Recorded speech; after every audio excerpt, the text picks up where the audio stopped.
The email came at 2 a.m., a lifeline when I was drowning in debt. Eldridge Regional Airport, a gleaming new facility in the Nevada desert, needed night shift workers. No experience required, $25 an hour, start immediately. I was 26, jobless after a warehouse layoff, and living in a motel with a leaking roof. The attached PDF, Eldridge Employee Protocols, listed 12 rules, each stranger than the last. I skimmed them, assuming they were overcautious corporate drivel. Never look directly at the control tower after midnight. Do not respond to a voice calling your name unless you see the speaker.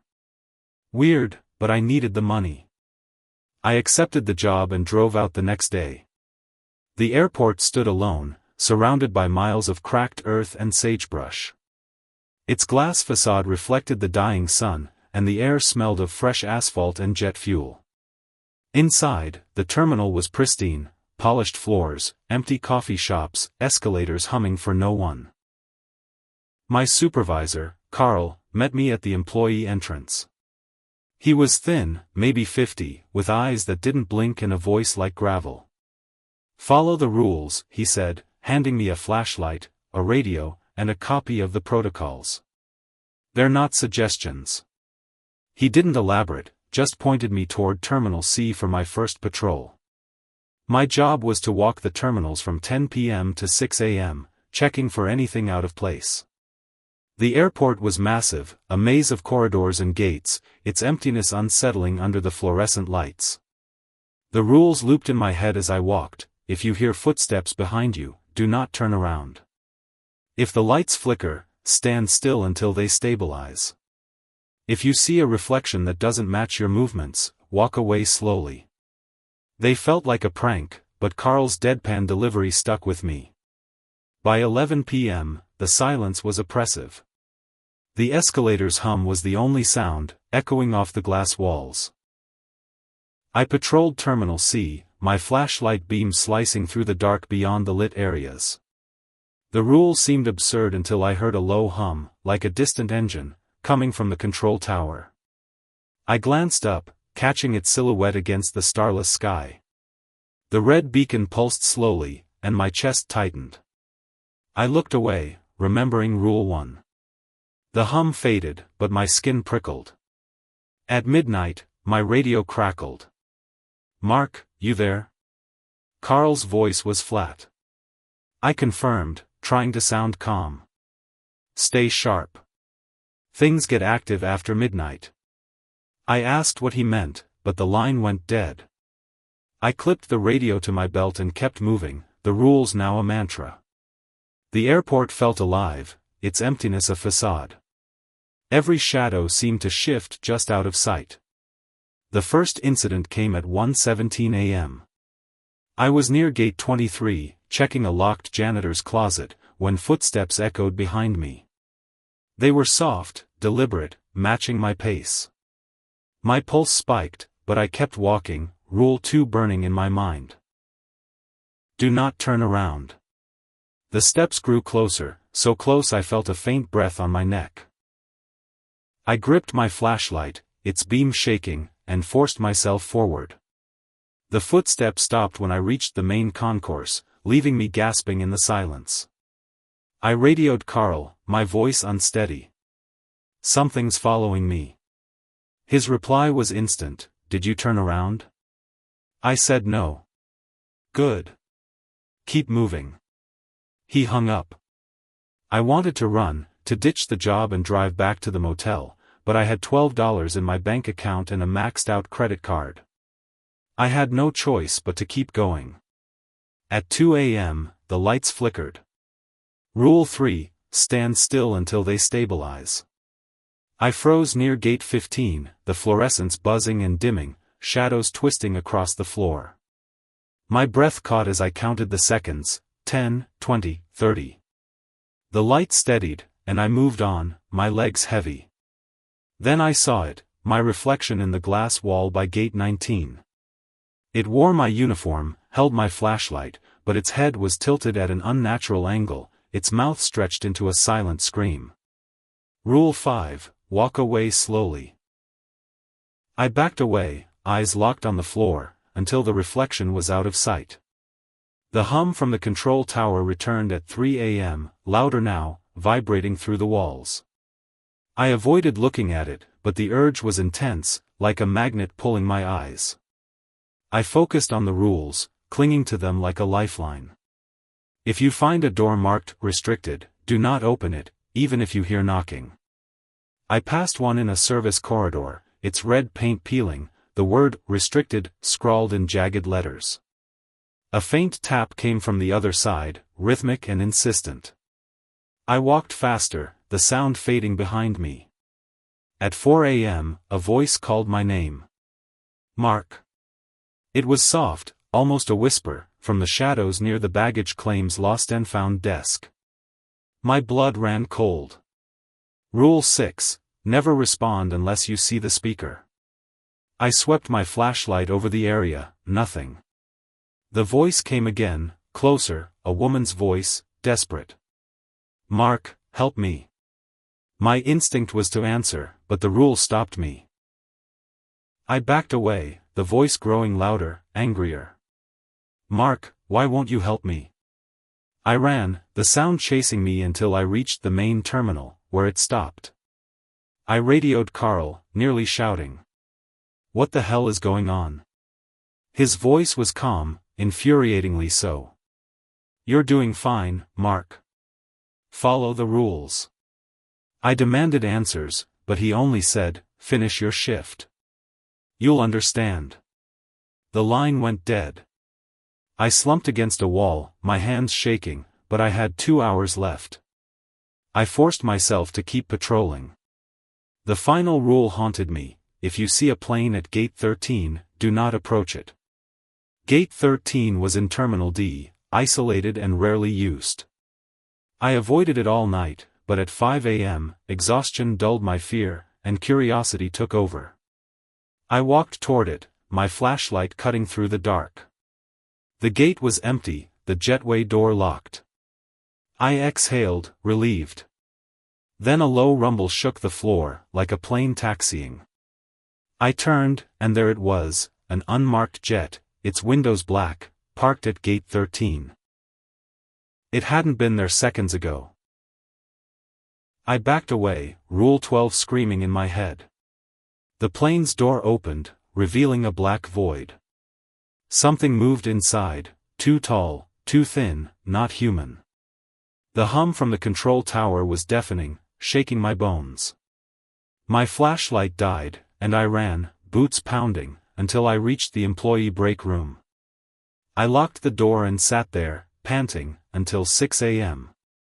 Carl was waiting outside. You did good, he said, his eyes unblinking. You followed the rules. I demanded answers, my voice raw. He smiled, thin and hollow. Some places are built on things that don't let go. The rules keep them quiet. Keep you safe. He handed me my paycheck and walked away. I quit that morning. I hitchhiked out of the desert, vowing never to return. But at night, I hear that hum, feel that pull, like the control tower is still watching. Last week, an email came from an unknown address, a job offer from Eldridge Regional. Attached was the PDF, with a new rule: if you leave, never come back. I tried to move on. I found a job at a gas station in Reno, a mind-numbing routine of restocking cigarettes and mopping floors. But the airport lingered in my dreams, empty terminals, pulsing beacons, that plane at Gate 13. I'd wake up sweating, the hum echoing in my ears. I deleted the email, blocked the sender, but the rules stayed with me, burned into my memory. 2 months later, I got a package. No return address, just a plain envelope with my name scrawled in black ink. Inside was a single sheet of paper, a photocopy of the Eldridge protocols, the new rule circled in red: if you leave, never come back. I burned it in the motel sink, watching the edges curl and blacken, but the words wouldn't leave me. I started checking my locks twice, keeping the lights on at night. The hum was faint now, but it was there, like a pulse in the walls. I told myself it was over, that I'd escaped. Then I saw Carl. I was grabbing coffee at a diner, 3 a.m., unable to sleep. He was in a booth, same unblinking eyes, same hollow smile. He didn't approach, just watched me, a coffee cup untouched in front of him. I left without my order, my heart racing. The next day, I found a note under my door: "You broke Rule 13. I hadn't gone back, hadn't even been near the desert. But the hum was louder that night, and my flashlight, the one from the airport, was on my nightstand, though I'd thrown it out weeks ago. I moved again, to a rundown apartment in Carson City. I got a job at a call center, answering complaints about cable bills. The hum followed, faint but constant, like a radio tuned to static. I stopped sleeping, my eyes bloodshot, my hands shaking. I saw reflections in windows that weren't mine, heard footsteps in empty hallways. At work, my headset would crackle, and a woman's voice would whisper, "Mark, help me." I'd rip it off, coworkers staring, but the voice lingered. One night, I found another email. Same job offer, same PDF, but the rules were different. Never sleep during a shift. Do not trust the clocks. If you see yourself in the terminal, run.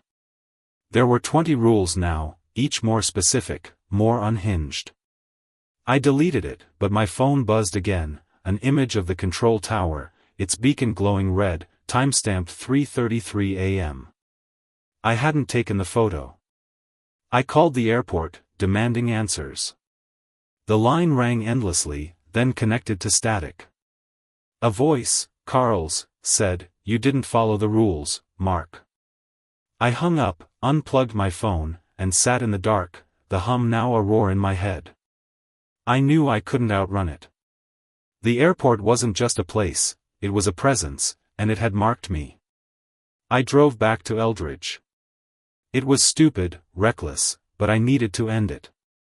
The desert was black under a moonless sky, the airport's lights a beacon in the distance.